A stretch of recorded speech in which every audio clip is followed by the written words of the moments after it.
We are going to do, or I'm going to do, and so I guess you're doing it too, a fill-in-the-blank series of sorts. I've got some scheduling. Todd mentioned that Matt Love's going to be here next week, and we've got other things going on. So I needed something that I could, that were tied together in some thematic way, but you didn't have to remember what you heard before, because it might be a couple weeks before you hear it again.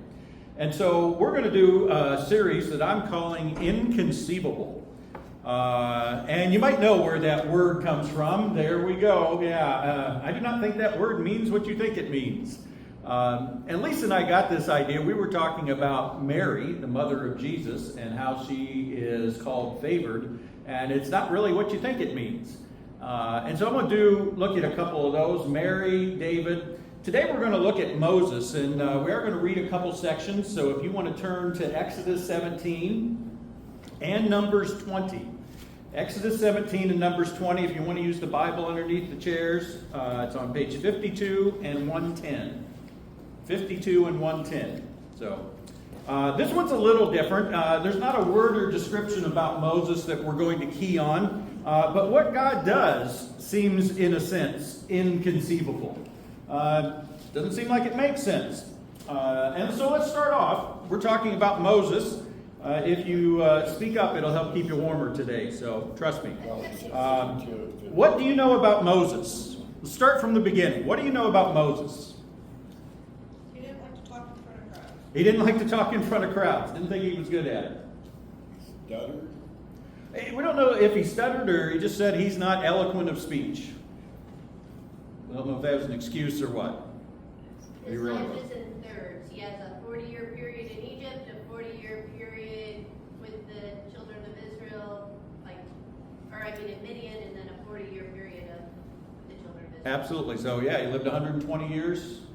You could divide it into thirds. Mallory said 40 years as a somebody, 40 years as a nobody, 40 years seeing what God can do with nobody. There you go. Yep. Somebody, nobody, and a nobody that God was working through. Anything else? What do you know about Moses? What's the big one? He floated down the river in a basket. That's how things started off. He was raised in Pharaoh's house. Raised in Pharaoh's house, that first 40 years when he was a somebody. He talked to God face to face. Yeah, talked to God as close to face as anyone, had. He definitely had a special relationship with God. He does not make it into Canaan. Oh, okay. He was a murderer. He was a murderer. Yeah. And he did a little thing, with the 10 plagues, later the 10 commandments. So he's pretty well known. And we're going to look at him.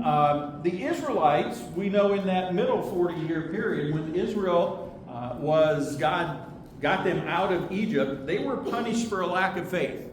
Remember, they sent spies into the promised land, and 10 were bad and 2 were good. And the people sided with the 10 who said, there's no way we can take this land. Too many people, there's giants living there, we can't do it. And so God punished that generation of the Israelites, said, well, you're going to wander in the wilderness. You won't get in the land, but your children will.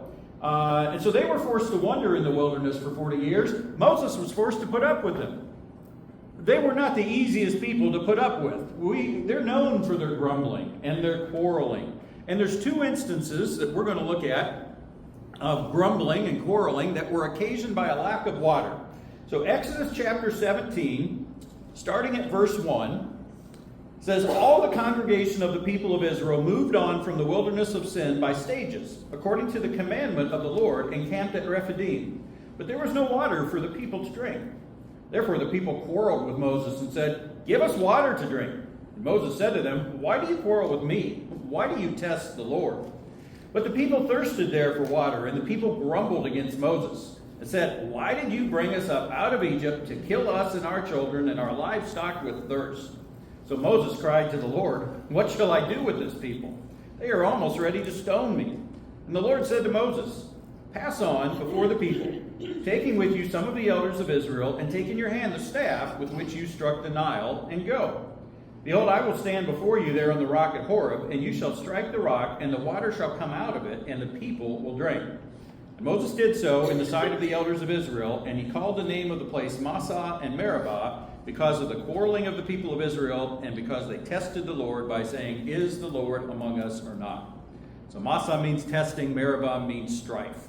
And so this is just one example of the difficulty that Moses faced as a leader. And that kind of thing just went on over and over.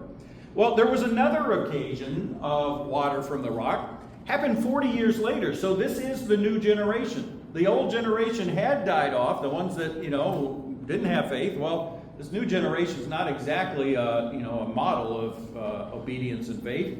Numbers chapter 20, verse 2. It says, now there was no water for the congregation, and they assembled themselves together against Moses and against Aaron. And the people quarreled with Moses and said, would that we had perished when our brothers perished before the Lord. Been better off to die in the wilderness. Why have you brought the assembly of the Lord into the wilderness, that we should die here, both we and our cattle? And why have you made us come up out of Egypt to bring us to this evil place? It is no place for grain or figs or vines or pomegranates, and there is no water to drink. Then Moses and Aaron went from the presence of the assembly to the entrance of the tent of meeting and fell on their faces. And the glory of the Lord appeared to them. And the Lord spoke to Moses, saying, take the staff and assemble the congregation, you and Aaron your brother, and tell the rock before their eyes to yield its water. So you shall bring water out of the rock for them and give drink to the congregation and their cattle. And Moses took the staff from before the Lord as he commanded him. All right, so this is again a second time 40 years later. What's different about this time? Different people. Speak to the rock. He says, speak to the rock this time. Yeah, first time God said, strike the rock with your staff. This time he says, speak. Well, verse 10, Moses and Aaron gathered the assembly together before the rock, and he said to them, hear now, you rebels, shall we bring water for you out of this rock? And Moses lifted up his hand and struck the rock with his staff twice. And water came out abundantly, and the congregation drank, and their livestock. So, they got the water. Is everything good? No. Verse 12. The Lord said to Moses and Aaron, because you did not believe in me, to uphold me as holy in the eyes of the people of Israel, therefore you shall not bring this assembly into the land that I have given them. These are the waters of Meribah, where the people of Israel quarreled with the Lord, and through them he showed himself holy. All right, so what did Moses do that was wrong? He struck it instead of speaking to it, yeah. And here's one, and there's no set answer here, but why do you think he did that? He was over it. He was over it. That's, one thought that comes to mind, like these people. If you look at what he said, he took credit for it. Yeah. He said, shall we bring water out? And he did that. Moses couldn't bring water out of the rock. Yeah, so that's going to get into why is it so bad. He says, shall we do it? Puts a little emphasis on himself that shouldn't be there. But yeah, why did he do it? Maybe he was over it. He was just super frustrated. Frustrated. All the answers I saw from different ones are basically along those lines. It's an accumulation of 40 years of putting up with these people. He's had it, frustrated. Why was it so bad? And that's where we start to get into. And the first one, God gives a reason, because you did not believe in me to uphold me as holy in the eyes of the people of Israel.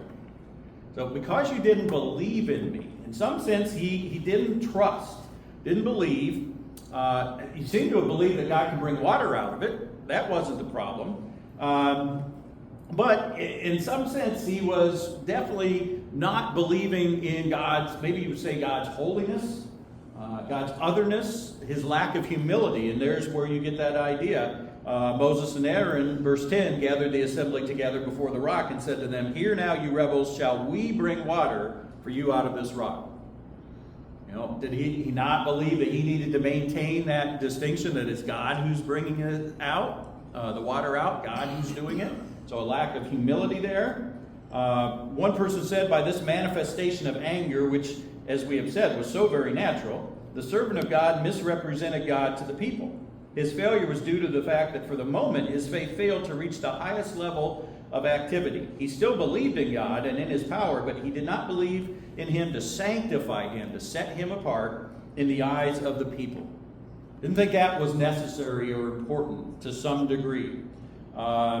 He didn't honor God by saying, it was me that did it. Shall we bring water out? So he didn't honor him. Moses was utterly rejecting God and trying to take control, one person said. Moses was violent. He struck the rock twice when God said, just speak to it. He was usurping God's place. It's often pointed out that Moses, as the leader of the people and a teacher, he's held to a higher standard. James makes that clear. Teachers will be held to a higher standard. And I don't believe it's just to get the teaching right. It's to live in accordance with it. And then one thing that's often cited, I don't know if you've heard this or not, is that there was some symbolism here that Moses, undermined. The rock smitten in Exodus 17 was a type of Christ, a foreshadowing of Christ. And it does say that in 1 Corinthians 10:4, the rock was Christ, who was going to be stricken at Calvary, smited. But Christ was only to be struck once. After his death, the Holy Spirit would be given to those who asked, of which the water in Numbers 20:11 is supposed to be a type. So they say it was all this an action parable. It's called a type, a foreshadowing of what's to come. The first rock struck, well, that's because Jesus was struck, but the second rock, now you just ask and the blessing comes out. I don't know. Was that, is that what God was upset about? But something Moses could have no way of knowing? Now, again, Moses did know God said speak to it, and he didn't do it. But why was this so important? Why was this so critical that God said to him, you don't get to go in?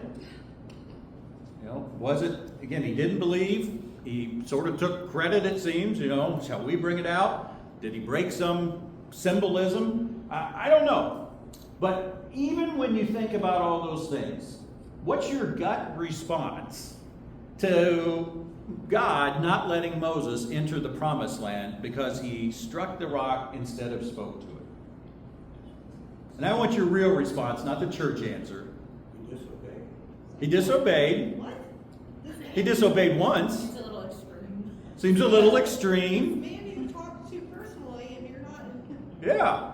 You disobey once and that's it? After 40 years of putting up with these people?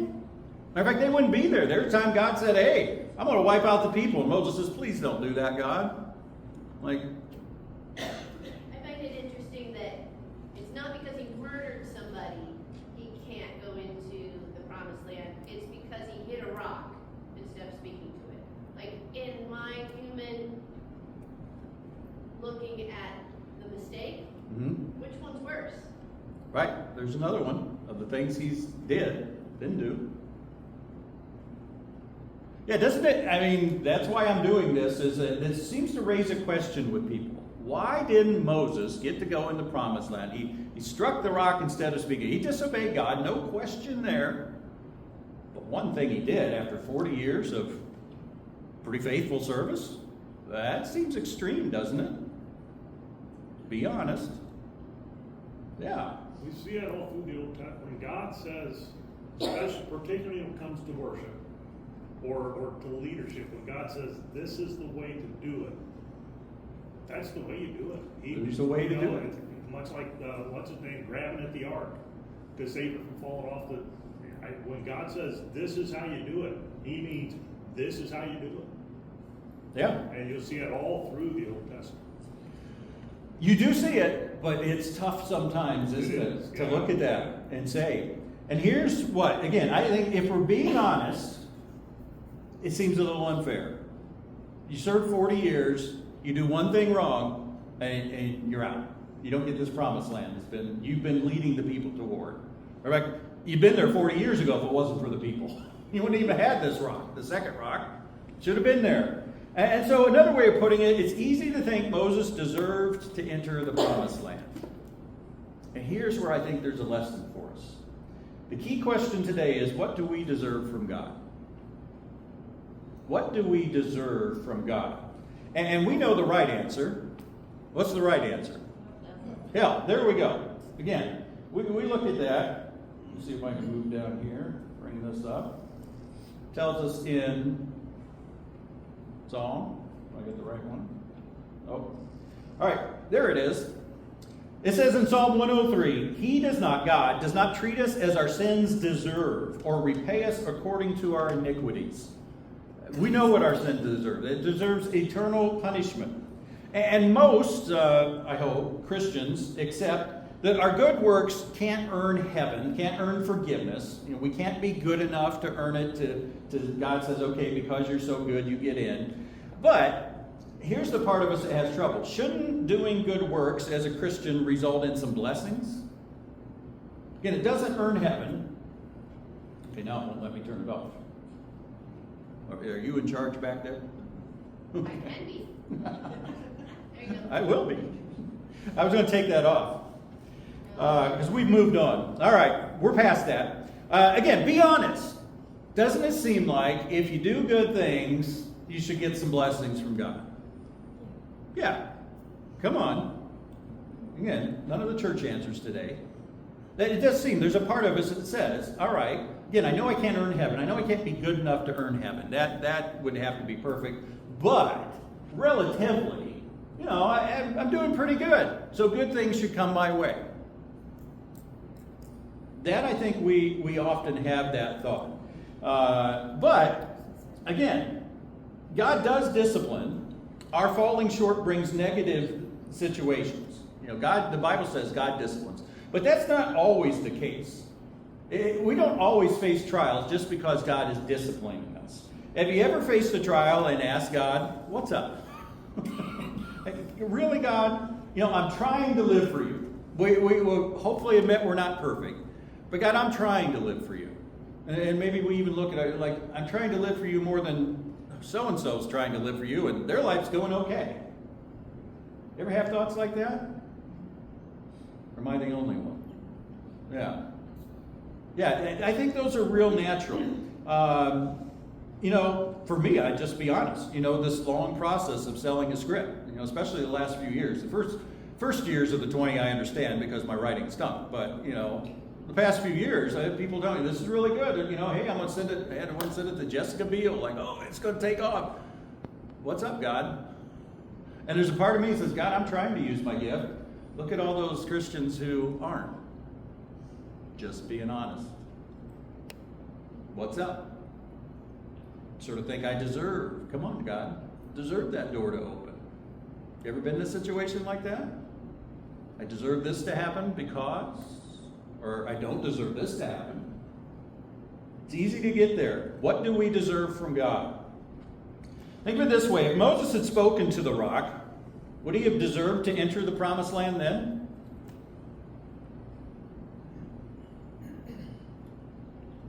If he had spoken to the rock. Humanly speaking, yeah. As we look at it, we might think, yeah. Would he have deserved to enter the promised land? What do we say we deserve? Yeah, we deserve hell. That doesn't change when we're forgiven. We still deserved hell. It's not our outcome anymore. It's not what's going to be our result. But we still deserve it, apart from the grace of God. So does it seem like God would have let Moses enter if he hadn't struck the rock? Yeah. You have to assume, because that's the only thing he said is, you know, because that struck it and not treat as holy, what he said, everything all together. If it hadn't been for this incident. And so the good things God does to us or for us are not because we deserve them. Does that make sense? If we deserve hell, and God doesn't give us hell, the good things he does give us aren't because we deserve it. And that's where we get into trouble, because we do think. Again, all right, heaven's out of the picture. Most Christians know, I don't deserve heaven, don't deserve forgiveness. But some blessings along the way, that should be based on, you know, if I do good, I deserve this. If I don't do, I deserve that. But is that how it is? Bob? We look at things from a human perspective. Later on, you see Moses right there, the transfiguration, Jesus. That's what was. Yeah, so at the transfiguration, Moses is in the promised land, so he does get in there. But he certainly missed out on something here. You know, in his life, you have to think, you know, it's what every Israelite wanted, to get into the promised land. And here he was the one who got them out of Egypt, led them through the wilderness. So there was something that, you know, God did punish him in that sense. Showed him grace there. I thought about it. God chose, in the Bible, there's times where God chooses people for very special, blessed roles. Abraham comes to mind. He chose Abraham to be the father of the Israelites. Mary comes to mind. Mary, the mother of Jesus, the mother of the Messiah. Was it because they deserved that? Did Abraham deserve to be? Yeah, we go back to we deserve hell. There was something God saw in them. There was something God saw in them. Did that mean they deserved it? They were more chosen. Yes, but we deserve nothing. Yeah, they were chosen. They were chosen, but were they chosen because they deserved it? No. Yes. We don't know. Do we know? Maybe. If something bad happens, do you deserve it? Well, that's it. We want to say, and that's part of it. Lisa has started following someone on Facebook called Farm Girl. She talks about cows and God. So Lisa's into both of those. So she follows Farm Girl. She shares things with me. And one of the things, it was interesting, she said, a trial does not mean I made a bad, sinful choice and thus deserve the trial. Doesn't mean that inherently. Now, again, there are discipline, and sometimes we just make a stupid choice and there are consequences. But it doesn't mean every trial that we look and say, oh, I must have made a bad choice. And then the opposite would be, if I hadn't made a bad choice, I wouldn't have a trial. That's not how it works. God allows trials in our lives. Whether it's something negative that happens or something good that doesn't happen, however, whatever is a trial for you, God allows those things. Those things happen. It's not because we deserve one thing or don't deserve one thing. Because what do we deserve? Well, worse than nothing. We deserve hell. And that's what I think we have trouble with. And to me, I see that as a very important lesson from this at Moses. If we struggle over what's happening in our life, we look at Moses and think, wow, he sort of deserved, he didn't, it wasn't fair, got a raw deal. No. Anything God does over and above nothing is a blessing, but it doesn't mean we deserve it. I thought about, Abraham got to be the father of the Israelites. Mary got to be the mother of Jesus. You know what happened to Hosea?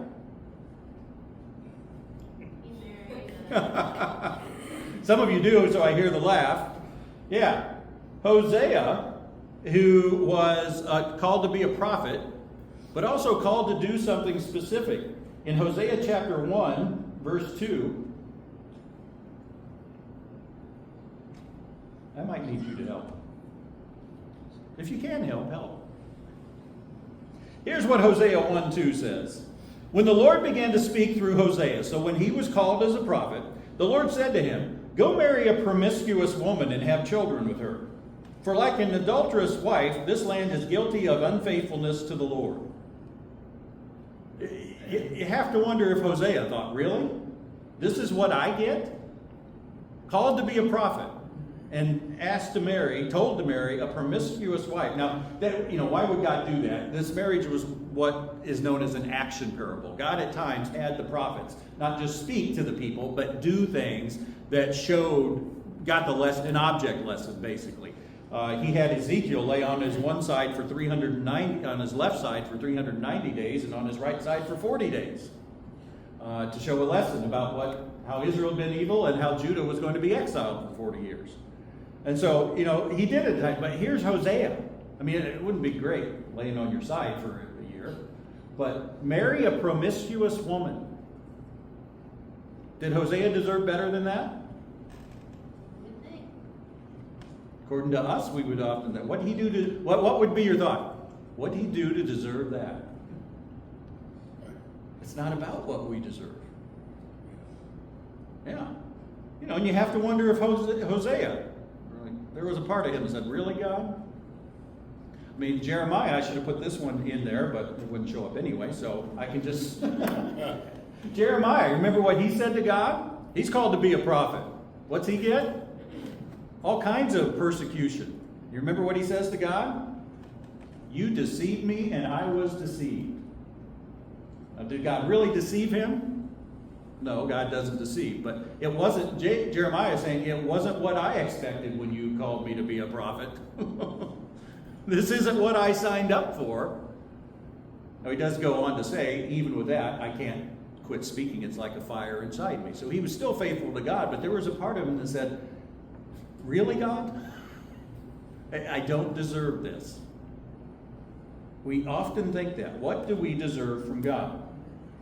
And of course, one story that helps get the point across is Job. You know, we know the story of Job. Job was a righteous man, it says. Was he perfect? No one's perfect. But he relatively was righteous. Tried to follow God, did what was right, all that, and was very blessed. He had a large family, many possessions. He was a wealthy man. And you remember Satan says to God, well, he's only faithful to you because he's so blessed. If he wasn't blessed, he'd curse you right away. And so God allows Satan to take away some of Job's blessings. And Job chapter 2, that's not going to work. Then his wife said to him, do you still hold fast your integrity? Curse God and die. It's often said God took away everything but his wife, and she wasn't a blessing. That's why, or Satan took away. That's why he left his wife. But he said to her, you speak as one of the foolish women speaks. Shall we indeed accept good from God and not accept adversity? In all this, Job did not sin with his lips. Shall we indeed accept good from God and not accept adversity? We like accepting good from God, don't we? But adversity? What'd I do? You know, we don't usually ask. When we get blessings, we ask, gee, God, what'd I do to deserve this? Maybe. I've heard some people, like, this is better than I deserve. But usually it's on the other side. When it's, do I deserve this, God? It's talking about negative things, not positive things. And the fact is, we get some, we get others. God, and says in other places, God causes the rain to fall on the just and the unjust. Not a matter of what we deserve. Job knew he had done nothing wrong. He says, shall we not accept adversity? Even though I haven't done anything wrong, shall we not accept adversity? Why should I think I deserve any different? It's easy to think we deserve different if we're relatively good, and Job was. And so it's easy to think that. Any thoughts, comments, questions? Kind of like the profit sharing plans. Everybody wants in on the profit sharing. If there's a loss, well, they don't want nothing to do with it. Don't want that at all. No, just give me my wages, I'm fine. Yeah. Adversity, though, for people, a lot of people, some of the most successful people in the world, the only reason they're successful is because of adversity. Some things they went through. Yeah, adversity often leads to. It grounded them in. Yep. And like Moses, of course we're going back to Moses, but the other part of this too is, this is me, the staff. In other words, he hit it with the staff. In other words, this article, he's putting faith in the staff. And the staff over God. Rather than God. And of course later on, wasn't there a king that had that destroy the staff because people started worshiping it other than... That was, it wasn't that staff, it was the one with the bronze serpent on it. Yeah. But anyway, it's just a thought, but we've been watching these shows of these guys that built empires in radios, TV, and stuff like that. It was a Harvard run-up. It's almost always adversity. Well, and, we see that, and that's going to be one of the next things. The Bible talks over and over about how trials help us grow. Bob, what were you going to say? God's ways are not our ways. So when we see this happen to Moses, we think that's not right. But when we see God extend mercy to someone, as he extended it to us, that we don't like, we think doesn't deserve it, we have problems with that too. Right, yeah, we need to realize when the blessings are shown, it's mercy. It's something, we don't get what we deserve, we get better. And that's what mercy is. Mercy is withholding the punishment that's deserved. And that's really our whole life. And we get blessings throughout the way, but it's not because we deserve them. And that's really the key thought. Because it changes things. James chapter 1, you're familiar with this passage. Consider it pure joy, my brothers and sisters, whenever you face trials of many kinds. Here's what it says. How easy is that to do? It's not easy, is it? You know, it's easy to shake our heads here in church, especially if we're not facing something right now. But that is, consider it pure joy, my brothers and sisters, whenever you face trial. That's one of the most difficult verses of the Bible. He goes on to say, because you know that the testing of your faith produces perseverance. Well, what's he mean, faith? How do we even get to faith? Consider it pure joy when you face trials, because you know the testing of your faith. What's tested in trials? Our faith. You know the testing of your faith. He's saying that's what's being tested here, and it produces perseverance. Let perseverance finish its work so that you may be mature and complete, not lacking anything. You just talked about how adversity leads to success. Well, this is what God's saying. If you face trials with an attitude of joy, with a faith that perseveres, you will become mature and complete, not lacking anything. Will we ever be perfect, sinless? No. But we will be mature and complete. We will have a full understanding and commitment to God. Again, not perfect, but at the level that the Bible calls, this is mature and a complete understanding. But then he goes on to say, if any of you lacks wisdom, you should ask God, who gives generously to all without finding fault, and it will be given to you. How does wisdom come into play? How do you go from trials to testing your faith to becoming mature and complete? And then he says, if any of you lacks wisdom. And these aren't just separate proverbs where, okay, totally different subject, the next verse. These are all tied together. If any of you lacks wisdom, how does that tie into facing trials? Wisdom comes from studies. Wisdom comes from study, is one way. Experience, God. But how does that wisdom then tie into facing trials? What is wisdom? Well, it's not the same as knowledge. Knowledge and wisdom aren't the same thing. Wisdom is more about, do you know how to use the knowledge that you have to accomplish something? So you do need knowledge. You need knowledge. But knowledge and wisdom aren't the same. Aren't the same. Wisdom takes it a step further. How? Knowledge is sort of what, wisdom is how. Fear of God is the beginning. Fear of God is the beginning of wisdom. To understand, and it was part of the thing about being God's chosen people, was that not that you're just going to be blessed and everything's going to be cherry, but that as God's chosen people, you're going to be used. You're going to be used to teach a lesson to people. And wisdom is in understanding that if God's going to teach a lesson, at some point everything's not going to come up roses. That there's a higher calling.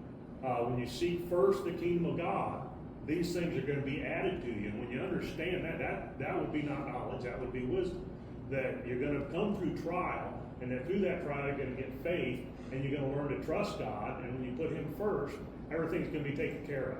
And so, Moses didn't get to go into the promised land. But if you can imagine Moses looking over the promised land, seeing, wow, that's beautiful.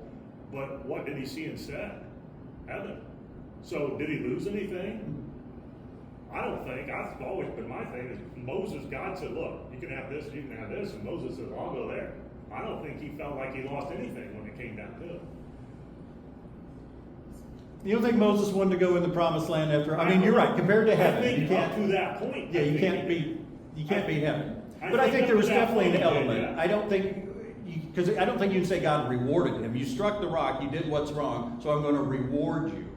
No, I wouldn't call it a reward, but I think in He the did get end, heaven, and I that's wouldn't consider the it, ultimate reward. Yeah, I wouldn't consider it a loss in the end. In the end, once you're in heaven, nothing here is a loss. But at the time, it is a punishment. I think that is the wisdom of learning to be God's chosen people. It's not all roses. There's lessons to learn, and some of it's going to have to be persecution. You're going to have to endure Trials. So again, how does it tie in here? Why does James add this verse? After saying, consider it pure joy when you face trials, because you know testing your faith produces perseverance. If any of you lacks wisdom, let him ask God. How does wisdom come into facing trials? So it has to do with, I think, that piece of perseverance, right? So perseverance isn't easy either. So and like you're really struggling with the perseverance, then you need to ask for wisdom so that you can understand why to keep persevering. Why do I need to continue to persevere because I don't like this? And if you have the wisdom to recognize that, the same way that like pressure changes coal into diamonds, so if I can take the pressure of this trial, continue to persevere through that pressure, I'm going to have it as a result of turning into something much more valuable. And if I can grasp that, it's something that's not very tangible, that I'm going to make a big difference. I'm gonna be better in the end. I'm more likely to continue to persevere. So the wisdom of being able to persevere even when I don't want to. Because you see what it brings. Yeah, wisdom, and the Bible sometimes talks about the world's wisdom versus God's wisdom. James is obviously talking about God's wisdom. Wisdom is looking at things the way God looks at things. Looking at things the way God does. So his view, his priorities, from the human point of view, what's from a human nature apart from God, what's my greatest goal? To be happy, to not face trials, right? From a human point of view, that would be it. Well, here's James saying, if you face trials with joy, with a persevering faith, it will actually help you become mature and complete, which is God's goal for us. And so you want wisdom, all right, which goal is more important? But also, I think part of this wisdom and why I tie it in there, what's going to undermine, as Lisa says, it's hard to persevere, isn't it? What's going to undermine it, make it even harder? If I think, I don't deserve this. This shouldn't be happening to me. Why is this happening to me? It's hard enough to persevere when I look at things and say, God, I can see the good that's coming out and focus on that. So I think that's part of the wisdom too. Again, the overall wisdom is to view things the way God views them and know that trials can produce more mature, and that's going to help me bring more glory to God, which is my goal as a person. But hand in hand with that is to get out of my mind this human wisdom that says, I lived a good life, I should get good things. But God understands when we cry out, my God. Absolutely. And that's going to be one of the last things. All right. So how does thinking our good deeds deserve God's blessings and we don't deserve trials affect our attitude? It undermines it. It undermines it, doesn't it? It's hard to have a good attitude if I'm thinking the whole time, I don't deserve this. This shouldn't be happening to me. This should be happening. The good things should be happening, not the trial. It's going to be impossible to have joy if you're also thinking at the same time, I don't deserve this. This shouldn't be happening. And how does Job, shall we indeed accept good from God and not accept adversity, affect our attitude?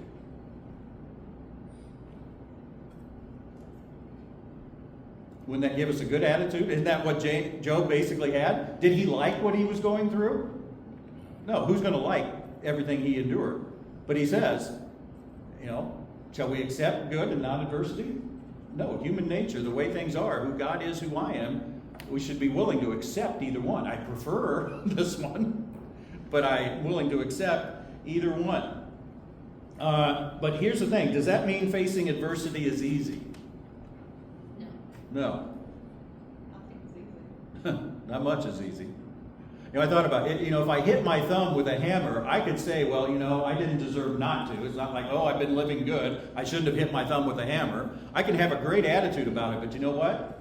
My thumb's still going to hurt. And that's where do you find that balance? Like, okay, God, I can see this is your plan. I can see I need to face it with joy. But boy, it's still, it hurts. Mentally, emotionally, maybe physically. Sometimes that too. And that's where we need to, buckle down even more and focus on what good can come out of this. What's my greatest goal? It's to bring glory to God. How can I do that in this situation? It's where we need to encourage one another. It's real easy when you're off by yourself thinking the thoughts. It's where you need the encouragement of others. All right, let's wrap this up. What's your key takeaway from today? What one thing sticks out to you? I think you think you're going along real good and you're gonna get to heaven, but you can screw up just one time and you're out. What the word you say? If you screw up one time, you're out. Yeah. Now, this was not heaven. Okay, you said you think you're going along real great. Yeah, You know, doing the good things. You screw up one time and you're out. yeah. This was not keeping him out of, and that's one thing we need to realize. Did not keep him out of heaven. It kept him from a blessing. Yeah. Remember that small things are blessings. What's that? Small things are blessings. Yes. Small things are blessings.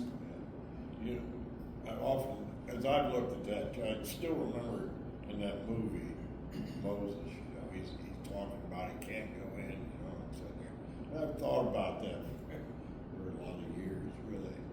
And I've often wondered too, is if God wasn't protecting him by doing this. Because if he was allowed to go on with the rest of Israel, because at this point, he's God's. God owns him. He ain't gonna be corrupted at this point. I don't know. I don't think there's any reason to soft pedal it. What would happen if he had went in to it? I don't know. You could ask all kinds of things there. Don't take away from the fact Moses, his whole life, and definitely for 40 years, wanted to get into the promised land. He did one thing, and God was definitely punishing him. He calls him out and says, now you're not going in the promised land. So it was a definite punishment. So it was something negative. Bob. I think God does care about the details. Especially when the details, again, go back to like undermining God. You know, any sin is, a matter of details. God said to do this, I didn't do that. But, to take some, to not be humble before God in front of everyone as the leader, I think we can see some reasons why this goes above, because think about it. Was Moses sinless for those 40 years in the wilderness? Did he never sin once in those 40 years? I'm doubting it. But God didn't point to any of those. He doesn't. You remember what you did Thursday 3 years ago? You're not getting in the promised land because of that. When he struck the rock instead of hitting, when he said, shall we bring it forth? God said, yeah, this one. And so we can see why it's different from other things, but still human nature says it's one thing after 40 years of being faithful. Bob. I think one illustration that should apply to us is instructions for honoring God's name. And I think we live in a society where that's very casual. I think God does care about the details, about how his name is honored. I do. I think it goes beyond the words we say.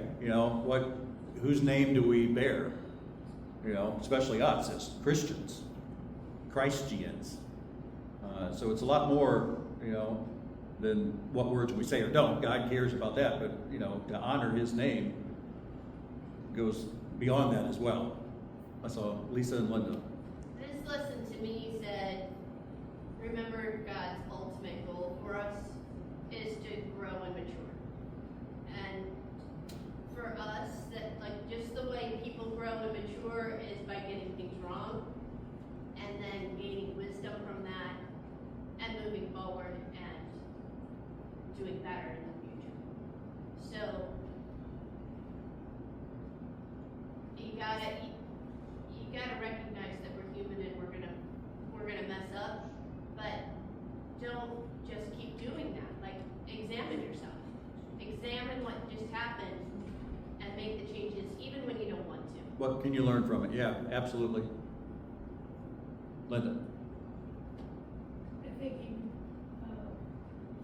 wants us to be prepared to be tested. When you see trials, and you can look at it and say, this is a test. What am I going to do with it? How am I going to respond? And if we go negative, the joy goes out of our life. If we can stay positive, which is keeping in the Word and believing, further on down in James it says you have to believe it, or it's going to be pointless.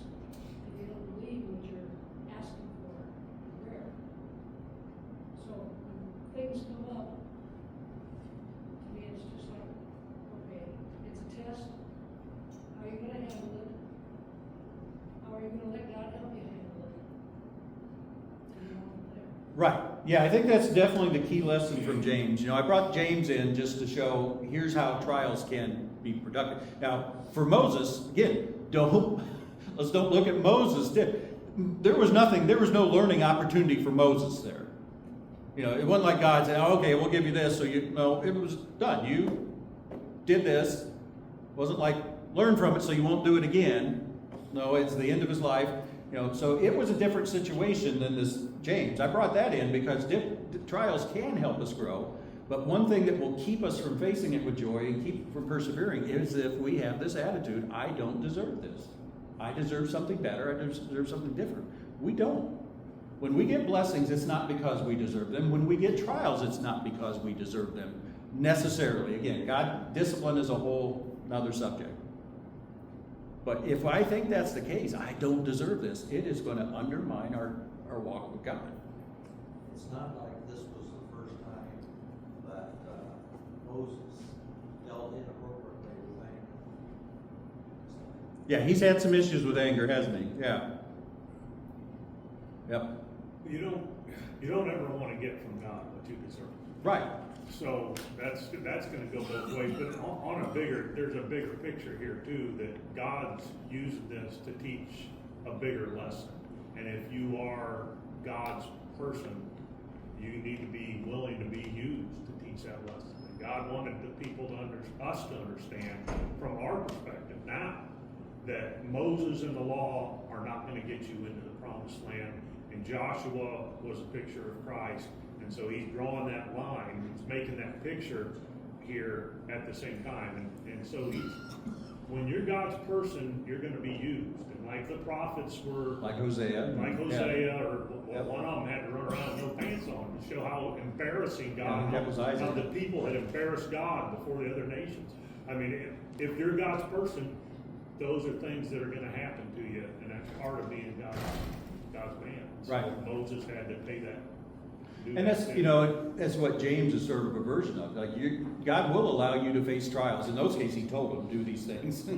Lay on your side, do this, marry a promiscuous woman. For us, he's going to allow us to face trials, and we've got to have the perspective that says, well, my greatest goal is to bring honor to glory to God. It's going to happen as I become more mature and complete, so it all works out. And again, the thing that will undermine it is if there's this part about, well, I don't deserve this, or I don't deserve it so long, or I don't deserve it so often, or, like I can often take one thing that happens, but when that second or third thing happens right in a row, that's, come on, God, this is too much.